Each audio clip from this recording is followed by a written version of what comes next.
सर्वप्रथम शासनेश प्रभु परमात्मा श्रमण भगवान महावीर स्वामी चरणों में वंदन नमन।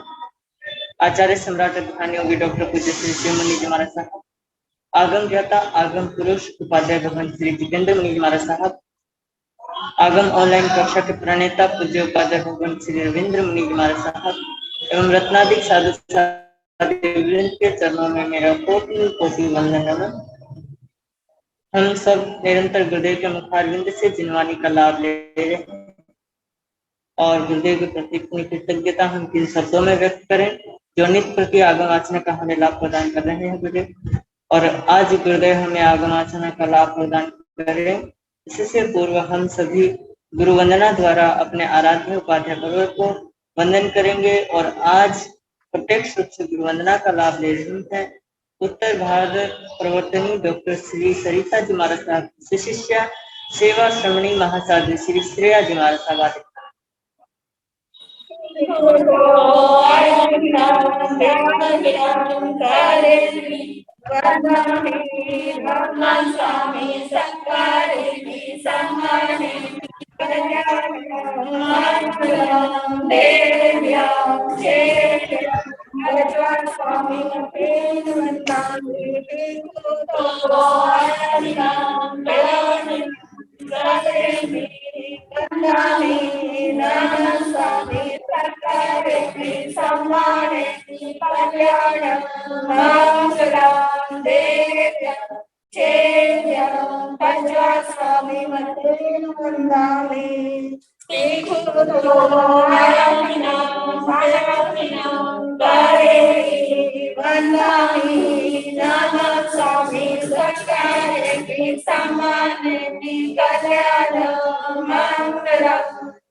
सुख साधना जी सबको साथा है। मथेन वंदानी सुख साथा। आचार्य सम्राट ध्यान योगी डॉक्टर पूज्य श्री शिव मुनि जी महाराज साहब की मंगल आशीर्वाद से और उपाध्याय पूज्य गुरुदेव श्री रविंद्र मुनि जी महाराज साहब की कुशल मार्गदर्शन में ऑनलाइन क्लासेस हमारी चल रही हैं और निरंतर आगम वाचना हमारे परम श्रद्धेय गुरुदेव उपाध्याय श्री जितेंद्र मुनि जी महाराज साहब हमें प्रदान कर रहे हैं। यह आगम वाचना निर्विघ्नता से चलती रहे, इसलिए प्रतिदिन साधु साधु द्वारा तपस्या चल रही है। तपस्या करने वाले सभी साधु साधु वृंदों के नाम इस प्रकार हैं। उपाध्याय कुंवर पूज्य श्री कन्हैया लाल जी महाराज की शिष्य उपप्रवर्तक पूज्य श्री विनय मुनि जी महाराज साहब का आज 5वां आइंबिल है। दिव्य शादी का श्री रश्मि जी महाराज साहब की शिष्या डॉक्टर शिव प्रज्ञा जी महाराज, महासाध्वी श्री जगदीश मती जी महाराज साहब की शिष्या दिव्य शादी का उपवर्तनी महासाध्वी श्री रमेश कुमारी जी महाराज, रोचन भास्कर महासाध्वी श्री संतोष कुमारी जी महाराज, करुण तपस्विनी महासाध्वी श्री समा जी महाराज, साध्वी श्री करुणा जी महाराज, उपवर्तनी महासाध्वी श्री मंजू जी महाराज साहब शिष्या साध्वी श्री भारती जी महाराज साहब का आज आइंबिल है। इस तरह आज हमारे साध्वी वृंद द्वारा तपस्या चल रही है। तपस्या करने वाले सभी साधु साध्वी वृंद को मैं बहुत बहुत शिक्षाता पूछता हूँ, उनकी तपस्या की अनुमोदना भी करता हूँ। अब मैं गुरुदेव आगम ज्ञाता आगम पुरुष उपाध्याय भगवान श्री जितेंद्र मुनि जी महाराज साहब से मैं करबद्ध प्रार्थना करूंगा कि हे गुरुदेव हे ज्ञानदाता हमें ज्ञान का दान देकर हमें लाभान्वित करे। तो जो उपाध्याय भगवान श्री जितेंद्र मुनि जी महाराज। नमो अरिहंताण नमो सिद्धाण नमो आयर्याण नमो उवज्ञायाण नमो लोये समसाहुण केशो पंच नमोकारो सब पाव प्रणासनो मंगलानंत संदेश परमं भवै मंगलम्।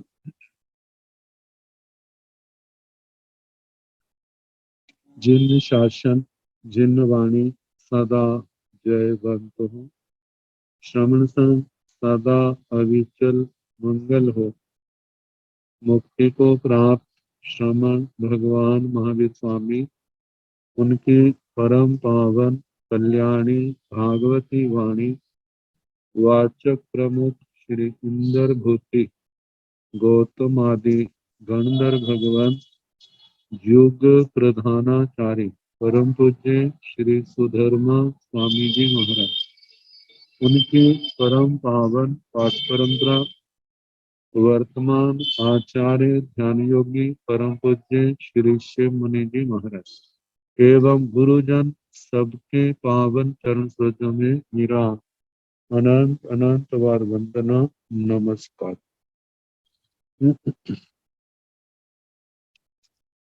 आगम परिषद में विराजमान वरिष्ठ मुनिराज, अन्य मुनिवृंद, परम आदरणीय भगवती स्वरूपा महासाधुओं, श्री आचार्य सूत्र की वाचना प्रारंभ है। द्वितीय स्कंध का प्रथम अध्ययन पिंडेशना सुनाया जा रहा है, जिसके 11 उद्देश्यों में 9 उद्देशक सुनाए जा चुके। 10वां उद्देशक प्रारंभ किया जाएगा। तो इसमें फरमाया है साधु को किस तरह से आहार ग्रहण करना चाहिए। जो 9वें उद्देशक ने बताया, इस उद्देशक में इस बात को स्पष्ट करते हुए कि यदि साधारण आहार उपलब्ध हो तो स्थान पर आने के पश्चात साधु को क्या करना चाहिए, इसके संबंध में सूत्रकार कहते कहा जाता है, विनयवान शिष्य के गुण निरंतर बढ़ते जाते।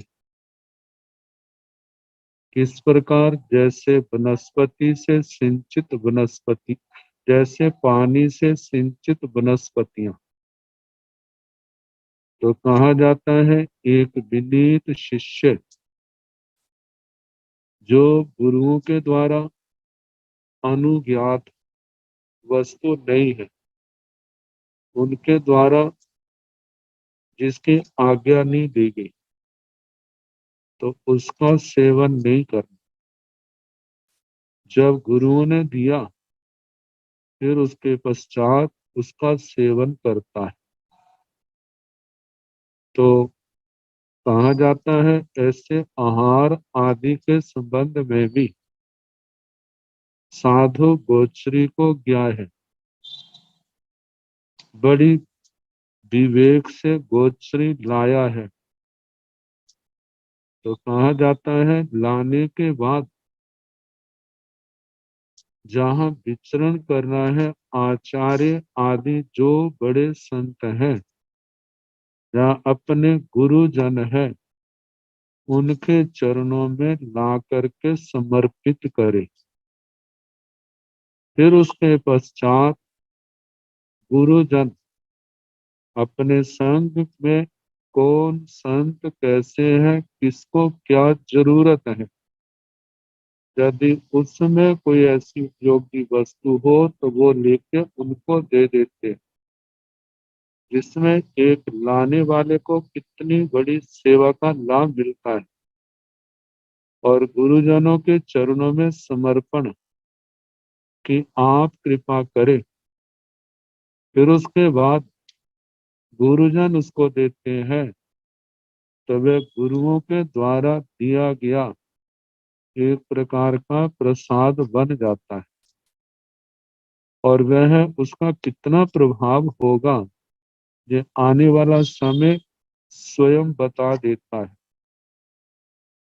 तो बताया जा रहा है ए गयो साहारणं व पिंडवायम परिगाहिता ते साहम्ये अणपुच्छिता जस जस इच्छाई तस तस खद्दं खद्दं दलई।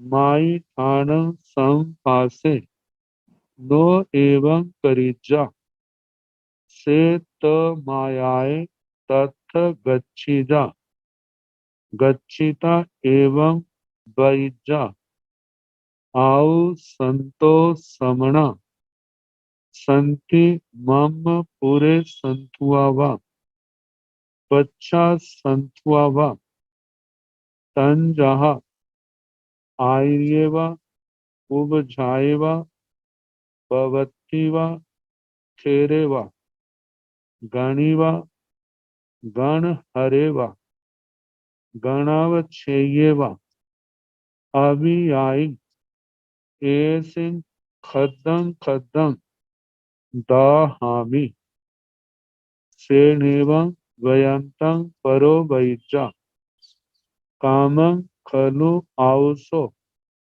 आहा पजत्तं निसिराहि चावय्यं परो वदई तावय्यं निसिराहि सब्बमेयं परो वयई सब्बमेयं निसिरिजा। तो कहा कि से ए गयो से वह भिक्षु वह साधु ए गयो कभी किसी समय साधारण पिंडवायं पड़ी गाहिता अपने परिवार के सभी साधुओं का मुनियों का साधारण मतलब सबके लिए पिंडवायं पिंड पात आहार भोजन पड़ी गाहिता ले करके ते साहम्य अणुपुच्छिता अपने परिवार में आया उनको अनापुच्छिता बिना पूछे जस जस इच्छाई जिस जिसको वो चाहता है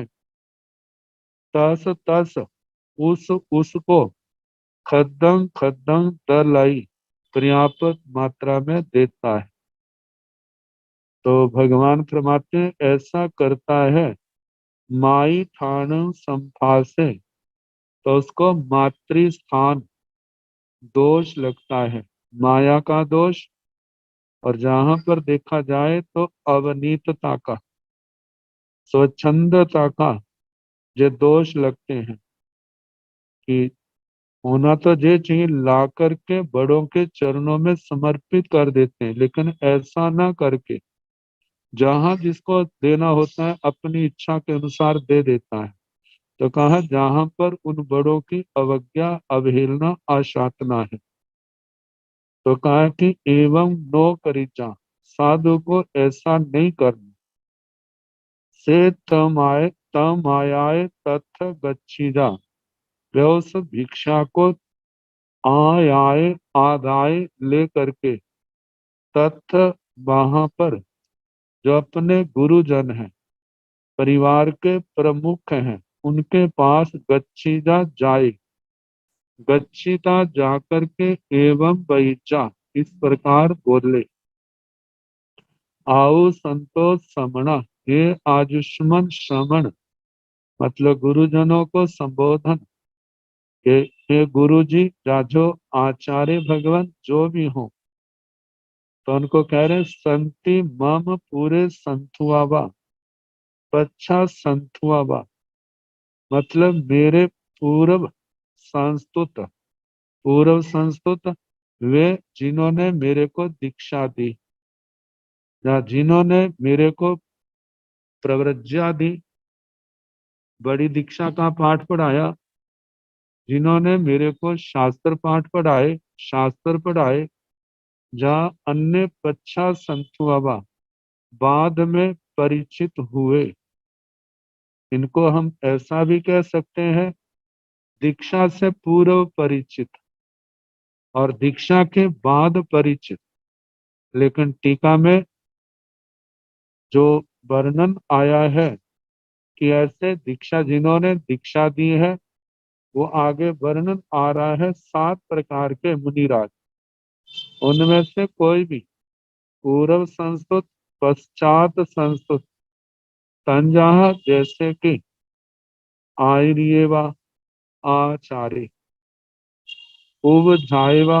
उपाध्याय, पवित्ति व प्रवर्तक, थेरे व स्थविर, गणी व गणी, गणहरे व गणधर, गणावच्छेय व गणावच्छेदक, अभियायी, ये सिंह इनमें से, मतलब इनको खद्दंग खद्दंग दाहामी अपने गुरुजनों के चरणों में निवेदन करता, मेरी भावना है मैं उनके चरणों में जाऊं और उनको पर्याप्त मात्रा में जो आहार दूं। तो कहा कि ऐसे उसने भावना प्रकट की। सेन एवं भयंतम, इस प्रकार इस प्रकार कह रहे उस मुनि को, उस साधु को परो बैजा, वो गुरुजन कहते हैं, कामं खलु आउसो अहापजत्तम निशिराही, आउसो ये आयुष्मन, खलु निश्चय ही, कामं, कामं का मतलब अपनी इच्छा के अनुसार, जैसे आपको लगता है, अहापजत्तम जथा पर्याप्त, पर्याप्त मात्रा में, जैसा आप चाहते हैं, निशिराही आप उनको दीजिए। तो जावयं जावयं परो बदाई, तो वहां पर जाकर के जितना जितना परो, जिनके चरणों में गया है और जिनको वो देना चाहता है, जितना जितना कहते हैं, तावयं तावयं निशिरिजा, उतना ही उनको आप क्या करें, दे दे। सब मेयं परो बयाई, यदि जिनके पास जाना है, जिनको देना है, यदि वो कहते हैं कि सारा ही दे जाओ, तो सब मेयं निशिरिजा, तो उस सारे भोजन को उनको दे देना। इस प्रकार गुरुजनों की आज्ञा हुई। तो कहा जाता है कि ऐसा करने से गुरुजनों का सम्मान, विनय धर्म का पालन, और सारी बात जो है जानकारी में आ जाती है। और इस समय उस शिष्य का भी गौरव है कि वह गुरुओं की आज्ञा के अनुसार चल रहा है। और ऐसे विनय से चलने के कारण से, जैसे बताया दशमी कालिक सूत्र में कहा है कि विनयवान के गुण वैसे ही दिन प्रतिदिन ज्ञान दर्शन चारित्र तप उत्तरोत्तर निर्मल से निर्मलतर होते जाते हैं, जैसे पानी के द्वारा सिंचित वो वनस्पतियां। तो जहाँ पर जो 7 पदवियां आई हैं टीकाकार में, आचार्य श्री आत्माराम जी महाराज ने, उन्होंने आचार्य श्री शीलांक अभय देव सूरी जी, उन्होंने जो इनकी व्याख्या की है उनके अनुसार वर्णन किया है।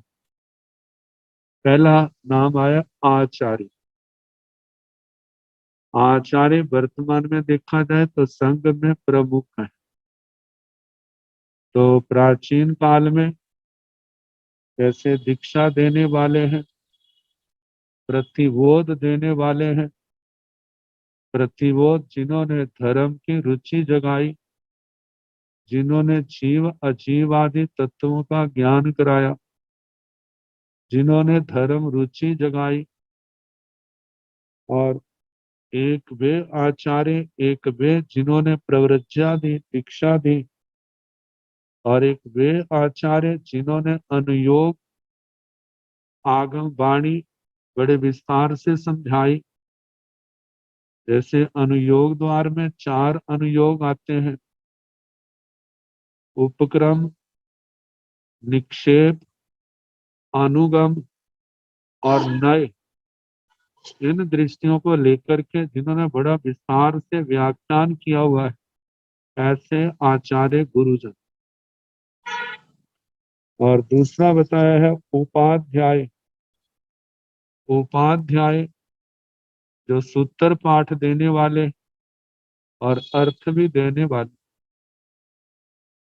प्रवर्तक जो आचार्य भगवान संघ में व्यवस्था बनी रहे, सबकी साधना निर्दोष रूप से आगे बढ़े, ऐसे जो आदेश देते हैं उन आदेशों को साधु साध्वियों के द्वारा ये पाले जाएं, इस प्रकार का जो ध्यान रखते हैं, ऐसे प्रवर्तक आगे कहा है कि स्थविर, जो स्वयं संयम में, तप में, मोक्ष मार्ग में स्थिर है और दूसरों को स्थिर करने का प्रयास करते हैं। जो स्थिर है उनको उनका प्रोत्साहन करना, जिनमें किसी प्रकार का ढीलापन आ रहा है, प्रेम से, प्यार से, कहीं पर प्यार से, कहीं पर डांटने की जरूरत पड़े तो उसके माध्यम से भी जो अस्थिर हो रहे को धर्म मार्ग में, मोक्ष मार्ग में स्थिर करते हैं, ऐसे मुनि राजों को स्थविर कहा जाता है। गणी, जिसके पास ऐसा वर्णन आता है, गणाचार्य, गणाचार्य जिनके लिए दशासु स्कंद में गण की 8 संपदाएं, तो वो भी गण के प्रमुख आचार्य भगवंतों के लिए जो शब्द आता है।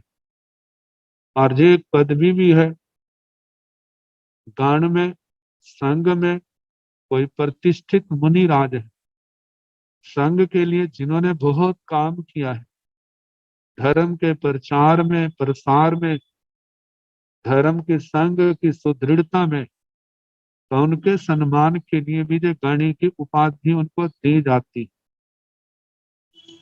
गणधर, गणधर एक तो वे हैं जो तीर्थंकर भगवान के शिष्यों में प्रमुख शिष्य हैं, जिनके लिए कहा जाता है त्रिपदी, उपन्नयवा, भिगमयवा, धोवैवा, इनको सुन करके जिनका मति ज्ञान, श्रुत ज्ञान इतना विशाल, द्वादशांगी वाणी की रचना करते हैं, सिद्धांत वाणी की रचना करते हैं, उनको गणधर की उपाधि दी जाती है, जो संघ के भगवान के प्रमुख शिष्यों में।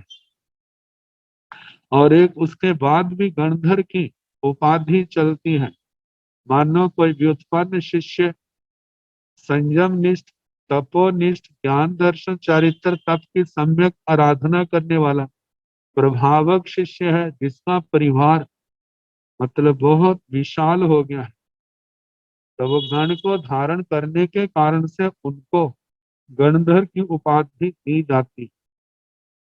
गणावच्छेदक, गणावच्छेदक की जो पदवी है, गण का एक अंश, गण का एक हिस्सा उनकी निष्ठा में कर दिया जाता है।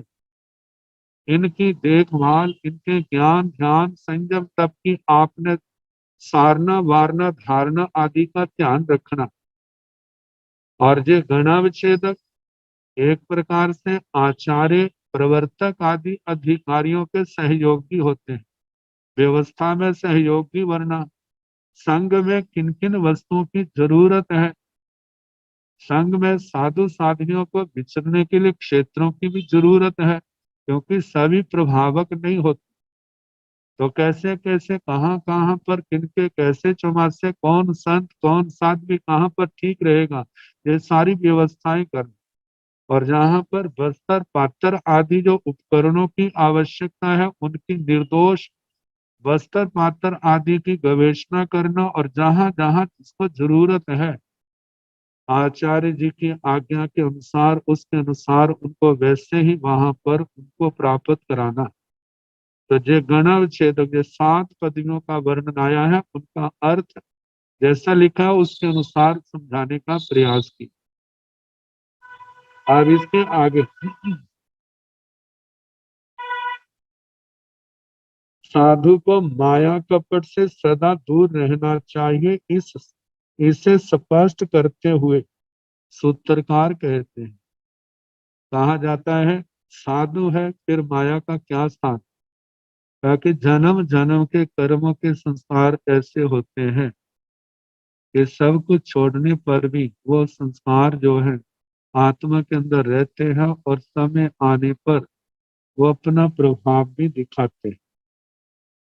तो बताया है से एगयो मनुन्नम भोजन जायम परिगाहिता पंतेन भोजनेन पनिच्छायै मामेयं दायं संतं दट्टूणं स्वयमाये आर्येवा जाम गणव छेवा नो खलु में कसाई किंचित दायवं सिया माई थानं संपासे नो एवं करिजा से त मायाए तथ गच्छिजा गच्छिता पुब्बा में उत्तानाय हथे परिगहं कट्टु इमं खलु ति आलोइजा नो किंचिबि निगुहिजा से एगयो अन्यरं भोयं चायं परिगाहिता भद्रयं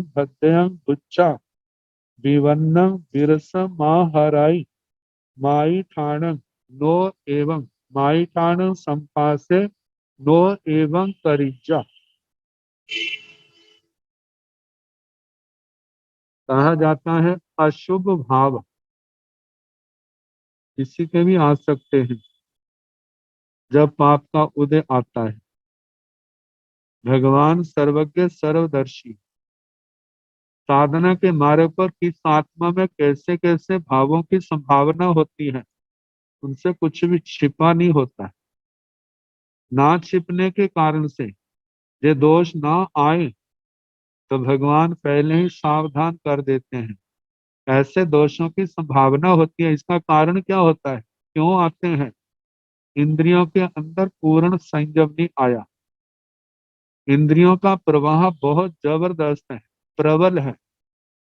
जब कोई ऐसे अनुकूल विषय आते हैं तो इंद्रियों में चंचलता का आना कोई बड़ी बात नहीं है, लेकिन आई है तो उसको संभालना भी आत्मा ने है। संभालना ही संभालना और संभलना ही सफलता है।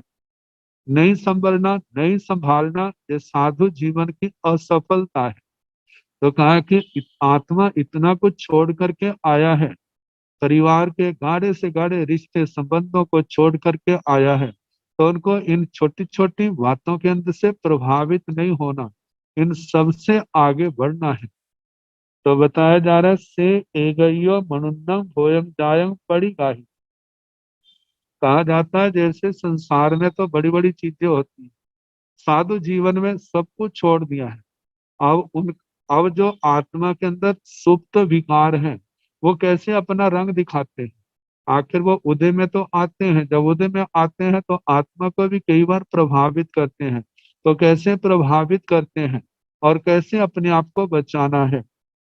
तो कहा कि से एगयो वे साधु एगयो कभी किसी समय मनुन्नम भोजन जायं परिगाही, भिक्षा के लिए गया था, मनोज्ञ भोजन मिला, भोजन परिगाहिता भोजन जात को परिगाहिता ग्रहण करके पंतेण भोजन परिछाई।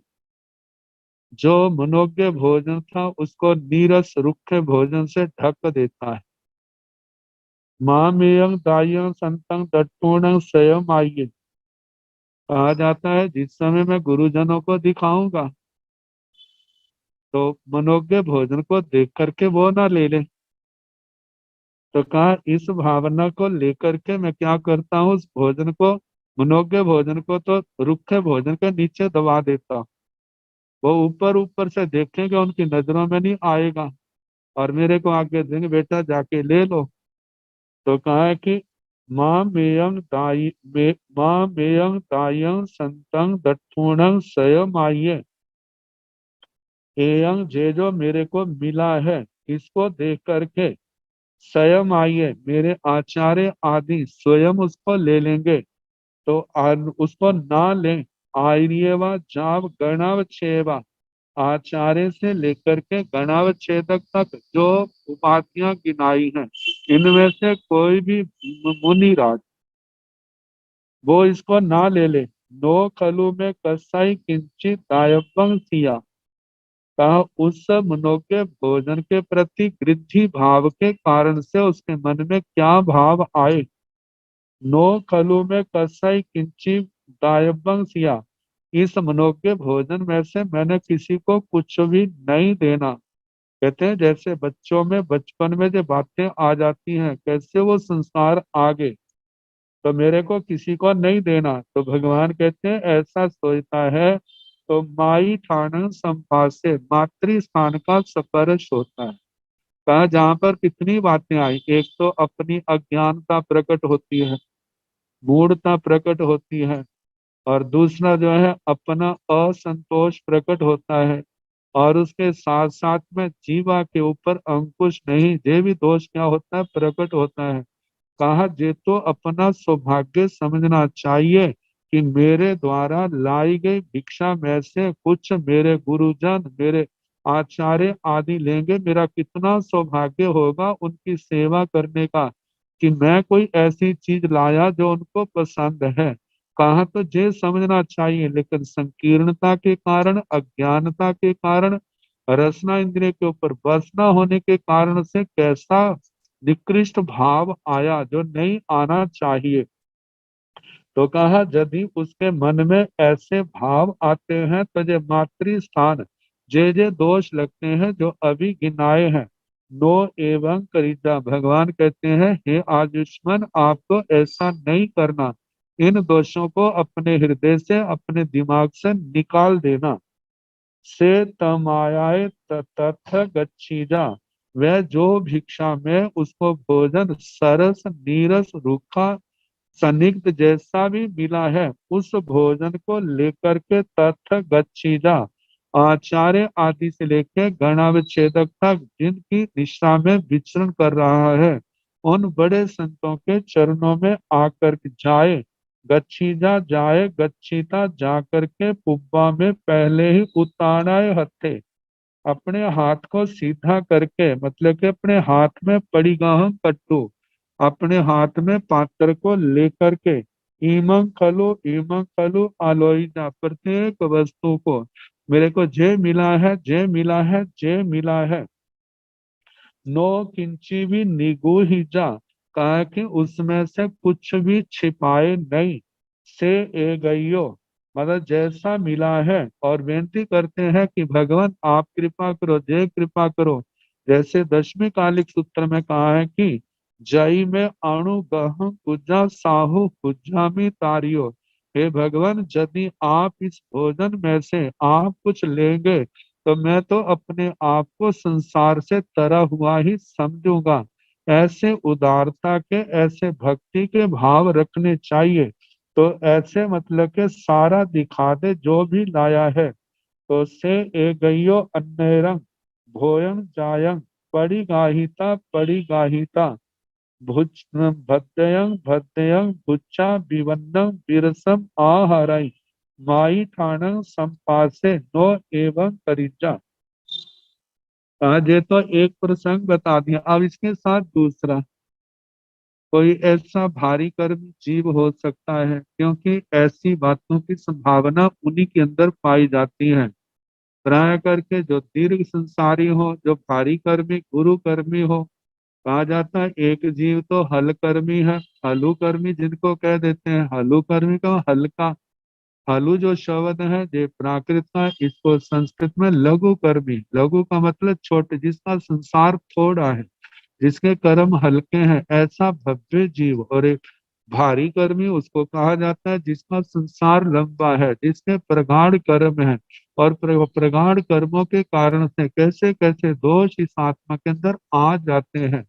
तो कहा जाता है कोई ऐसा भारी कर्मी जीव भी हो सकता है, से एगयो वह साधु एगयो कोई कवि, अन्नयंग भोजन जायंग पड़ी गाहिता, कोई अन्य प्रकार का भोजन प्राप्त करके भद्दयंग भद्दयंग भुच्चा, जो तो मनोज्ञ है, भद्र है, अच्छा है, सरस है, उसको तो रास्ते में ही कहीं बैठ करके खा लिया।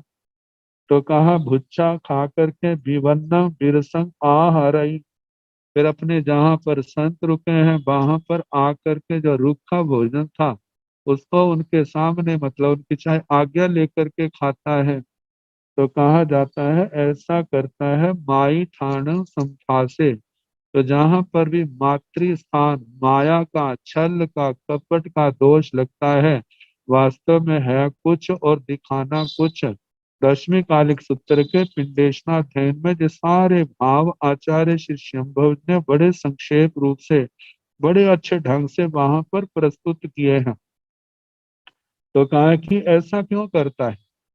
कहा जाता है कि तपस्या कर नहीं सकता, अपने आप को अच्छा दिखाने की भावना है, तो इस प्रकार वो ऐसे माया का स्थान लेता है ताकि जो देखने वाले संत जो सामने देखो कितना संतोषी संत है, कितना निष्प्रिय संत है, कि कैसे रुखा सूखा खा करके गुजारा कर लेता है, कितनी इसकी साधना ऊंची है।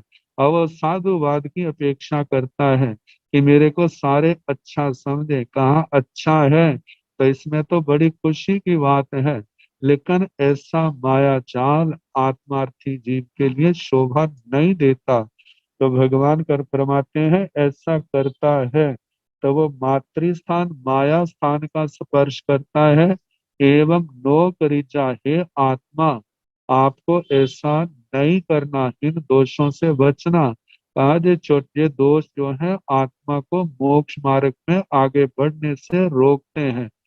कहा कि जहाँ पर ये जो गुरु भक्ति है, गुरुओं के प्रति श्रद्धा समर्पण है, जो आपके लिए एक बहुत बड़ी संसार समुद्र को पार करने की नावा का मिल जाती है।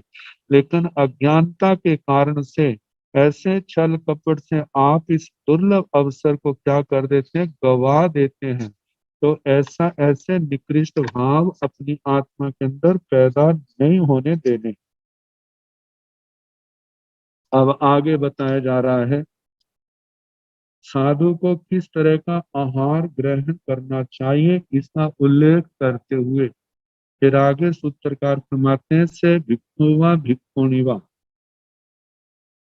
से जंग गुण एवं जानीचा अंत रुचियंग वा उच्छु गंडियंग वा उच्छु चोयगंग वा उच्छु मेरगंग वा उच्छु सालगंग वा उच्छु डालगंग वा सिंबलिंग वा सिंबल फाल्गंग वा अस्सिन खलु पड़ी गही अंसी अप्पे भोजन चाय बहु उच्चीय थम्बिये तह पगारम अंत रुचुअंग व अफासुअंग अफासुअंग लाभे संते नो पड़ी गाही जा, ये शब्द साथ में लेने। तो कहा कि से भिक्षु व भिक्षुणिया, वे भिक्षु भिक्षुणी साधु साध्वी। तो जहां पर एक तो ईख की गनेरियों के संबंध में वर्णन आया है, उसकी नाना प्रकार के नाना रूप में उसके अंश, और एक फलियों के संबंध में आया है तो उनके संबंध में कहा जा रहा है अंतरुचियंगा। अंतरुचिय इक्षु का छिला हुआ पर्व का मध्य भाग, पर्व का जिसमें गांठ होती है, गांठ का भाव तो कटा है, साइडों से वो उससे लग है, लेकिन उसके बीच का हिस्सा जो है ऐसा छिला हुआ, जिसके ऊपर का छिलका उतार दिया है। तो अंतरुच्यंगवा आगे बताया उच्छु गंडियंगवा, छिला हुआ इक्षु खंड मतलब उसका छोटा रूप। उच्छु चोयगंगवा, इक्षु के ईख के पीले जाने पर जो उसका निस्सार छिलके रह जाते हैं, ऐसा कई बार ऐसा होता है ईख को पीड़ा जाता है लेकिन उसको कई बार निकालते हैं, तो उसमें से कुछ भाग जो एक बार निकाला है, दो बार तीन बार नहीं, तो एक बार निकालने से रस तो निकला है लेकिन कुछ रस उसके अंदर शेष रह जाता है, तो उसको भी निकालने के लिए दो बार तीन बार उसको पीड़ा जाता है रस निकालने के लिए। तो कहा ऐसा जिसमें से कुछ निसार छिलके रह जाते हैं, उच्छु मेरगंगवा। और कहा कि इक्षु का छिला हुआ ऊपर का अग्र भाग, उच्छु सालगंगवा इक्षु की छिली हुई शाखा, उच्छु डालगंगवा छिली हुई इक्षु शाखा का एक भाग। आगे सिंबलिंग व सिंबलिंग आता है मूंग आदि की किसी की भी प्रयोग से प्रासुक हुई अचित फलियां, अग्नि आदि के अंदर डाल करके भून लेते हैं, जहाँ तवे के ऊपर वो फलियां लोग भून लेते हैं, तो भुनने के बाद सिंब थालगम व बल्ली आदि का अग्नि प्रयोग से अच्छित फलियां, मतलब चने आदि की है या ऐसी ही, चाहे वो मूंग की है, चाहे वो उड़द की है, चाहे वो लौंग की है, ऐसी कोई भी फलियां जो है जिसके अंदर दाने हैं और ऊपर क्या है, ऊपर उनके छिलके हैं, तो ऐसी भुनी हुई है। तो कहा कि खलु वाक्यलकार में अस्सिंग पड़ी गही अंसी, मतलब कि इस प्रकार का आहार गृहस्थ के पात्र में पड़ा हुआ है। अब पे सिया भोजन जाए, इस समय से जो भोजन खाने के काम आता है, अपने भोजन जाए खाने के काम में तो अल्प आता है, बहु उज्जीय धर्मीय, लेकिन उज्जित धर्म वाला ज्यादा है, फेंकने योग्य ज्यादा है। जैसे ईख की गंडेरी आदि है, और उसमें से रस निकाल लिया है चूसने के बाद, दांतों से चबाने के बाद, लेकिन वो सारा अंश खाया नहीं जाता। और उसमें से कितना अंश है, जब रस निकल जाता है तो उसको मुंह से बाहर निकाल देते हैं, तो उसमें गिरने वाला अंश काफी पर्याप्त मात्रा में होता है। तो कहा ये तो ईख के संबंध में है, ऐसे फलियों के संबंध में है। और उन फलियों के अंदर जो दाने हैं वो तो खाने के काम आते हैं, लेकिन ऊपर का छिलका तो साधु को गिरना ही पड़ता है, वो खाने के काम नहीं आता। तो कहा जाता है तो इसमें खाने के योग्य तो थोड़ा है, लेकिन फेंकने के योग्य ज्यादा है। तो इसमें ऐसा भी आ जाता है जैसे मूंगफली आदि है, एक तो मूंगफली के दाने हैं अंदर के, एक ऊपर का छिलका है। छिलका तो नहीं खाया जाता, लेकिन मूंगफली के पके हुए दाने हैं अंदर के भुने हुए, वो खाने के काम आते हैं। तो इसमें कहा जाता है जहाँ खाने के लिए खाने का अंश थोड़ा हो और फेंकने का अंश ज्यादा हो, ऐसी बातों का मतलब के सेवन नहीं करना। तह पगारं अंतरुच्छुंगवा, इस प्रकार के ईख आदि जो पदार्थ इस सूत्र में गिनाए हैं, जहाँ उपलक्षण से और भी ऐसे हो, तो उनको अप्रासुक, अप्रासुक मतलब ये निर्दोष पूर्ण नहीं है, गिरने में कहाँ गिरेंगे, कैसे गिरेंगे, अयतना होगी, तो ऐसा जान करके लाभे संते, लाभ होने पर भी नो पड़ी गाही जा, उसको ग्रहण नहीं करना चाहिए। आगे बताया है से भिक्खुवा भिक्खुणीवा सेजंग बहु अठ्ठियंगवा मनसंग मच्छंगवा बहु कंटयंग असिंग खलु तह पगारंग बहु अठ्ठियंगवा मनसंगवा लाभे संते नो पड़ी गाहिजा।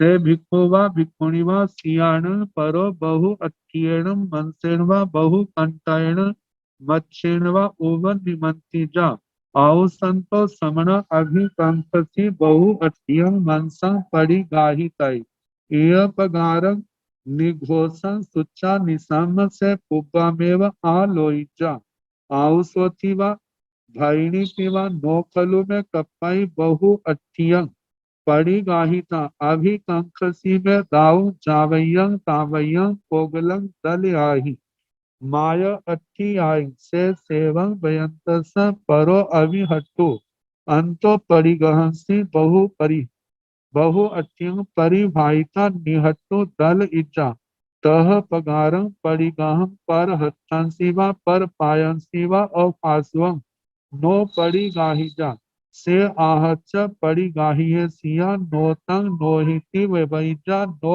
अनिहिति वैजा से तमायाय एगंतम अवकमिज्जा अवकमिता अहे आरामंसीवा अहे ओवसयंसीवा अजा आ पंडे जाव संतानाय मनसगम मच्छगम बुच्चा अठियाई कंटाय गहाय से तमायाय एगंतम अवकमिज्जा अवकमिता अहे झाम ठंडिलंसीवा जाव पमज्य परट ठविज्जा।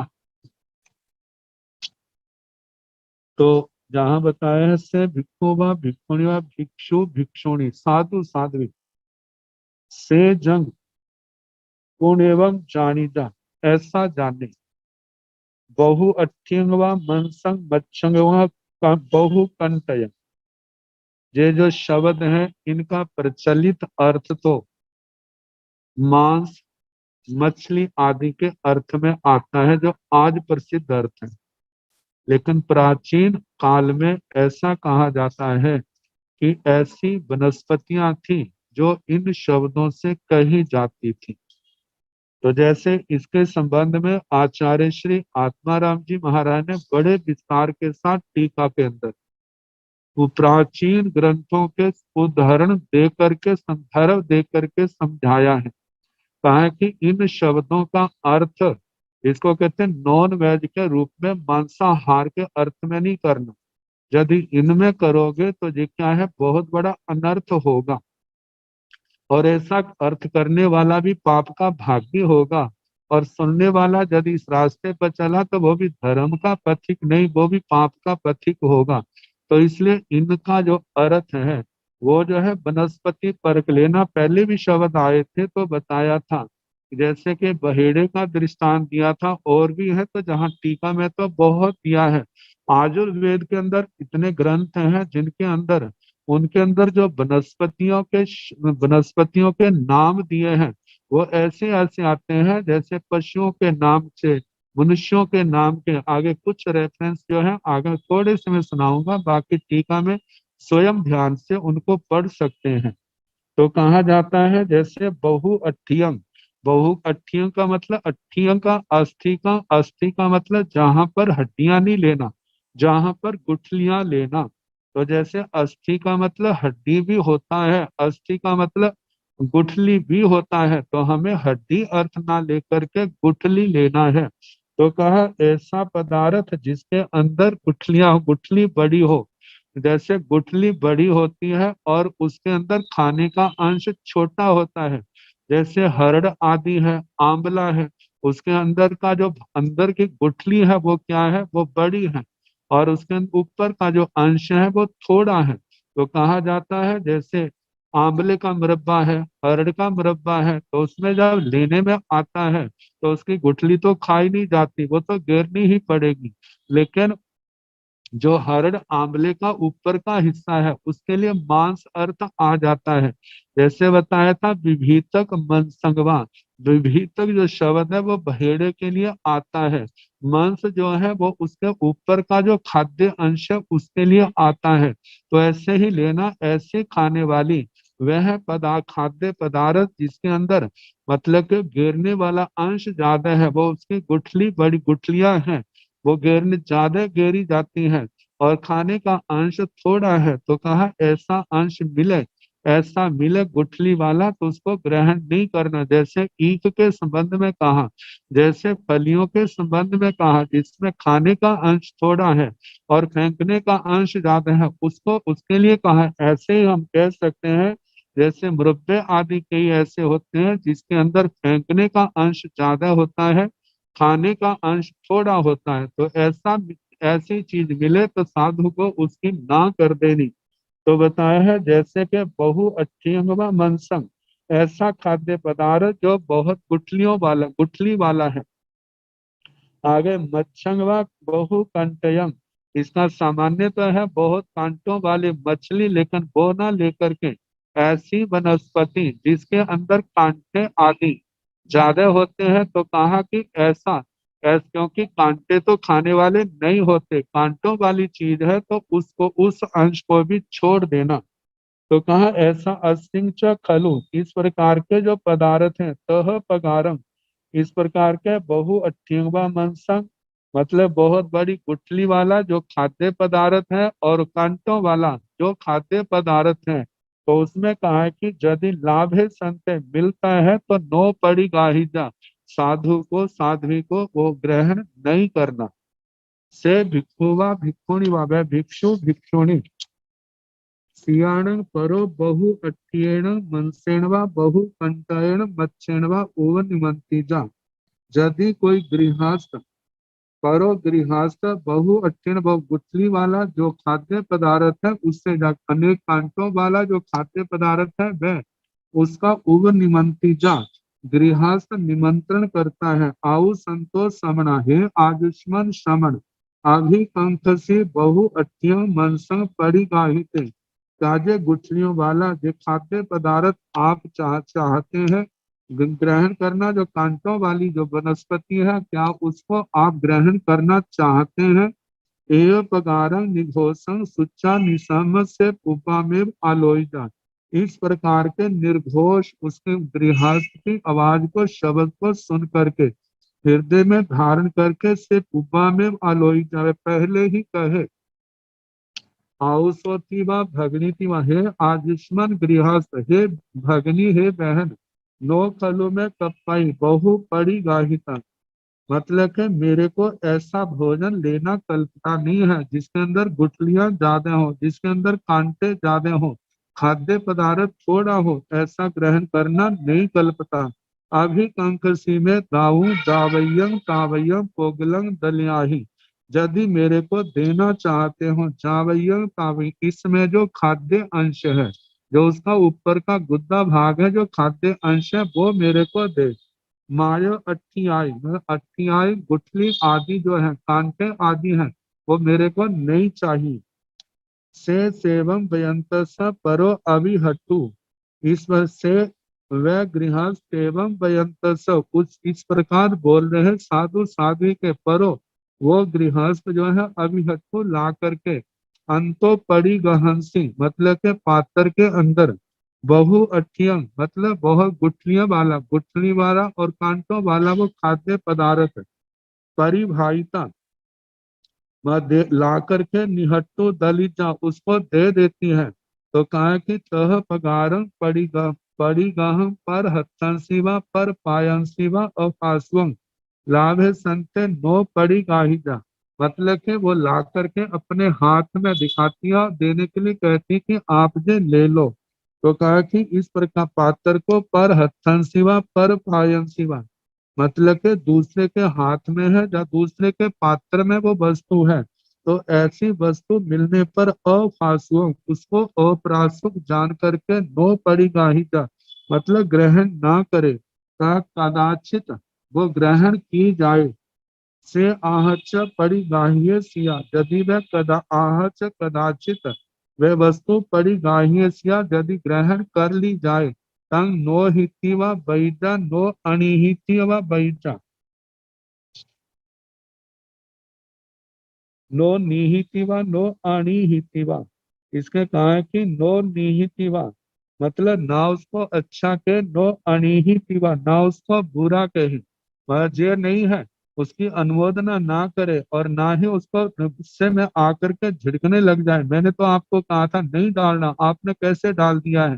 तो ये नहीं है कि वो उसका गुस्सा करने लग जाए, क्रोध करने लग जाए। तो कहा ऐसा नहीं करना, कि बैजा ऐसा ना बोले, से तम आयाए, वरना शांत चित होकर के तम आयाए उसको लेकर के एकांतम अवकमिता, एकांत में चला जाए।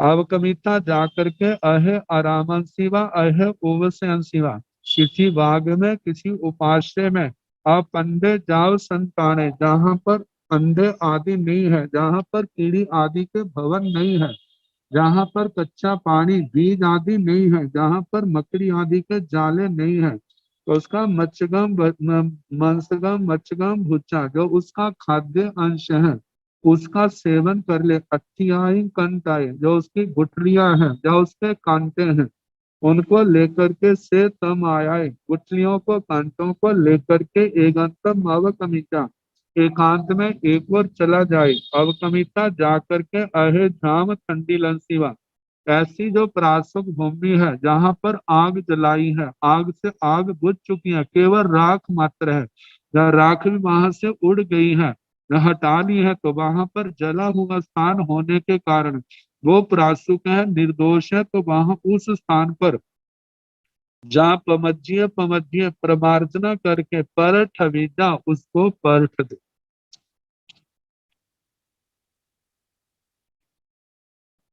तो अब इसके आगे जो अगला सूत्र आएगा, तो फिर जैसे समय होगा, कल जैसे अवसर होगा सुनाने का प्रयास किया जाएगा। नमो अरिहंताण, नमो सिद्धाण, नमो आयर्याण, नमो ओवध्यायाननुकूलोय संसाहुणं तेसो पंच नमो पारो सब पाव प्रणासनो मंगलानंत सम्मेजन परमं हवै मंगलम श्री तारि मंगलम हरिहंसा मंगलम सिंहा मंगलम साहु मंगलम केवली नत्थो धम्मो मंगलम ततारि लोकोत्तमा हरिहंसा लोकोत्तमा सिंहा लोकोत्तमा साहु लोकोत्तमा केवली नत्थो धम्मो लोकोत्तमा ततारि शरणं प्रवज्जामि हरिहंते शरणं प्रवज्जामि सिद्धि शरणं प्रवज्जामि साहु शरणं प्रवज्जामि केवली नत्थं धम्मं शरणं प्रवज्जामि चार शरण सुख करने दुख करने मंगल करने और शरणानिधि कोई जो भव प्राणी आचरे अक्षय अमृत सबको यथा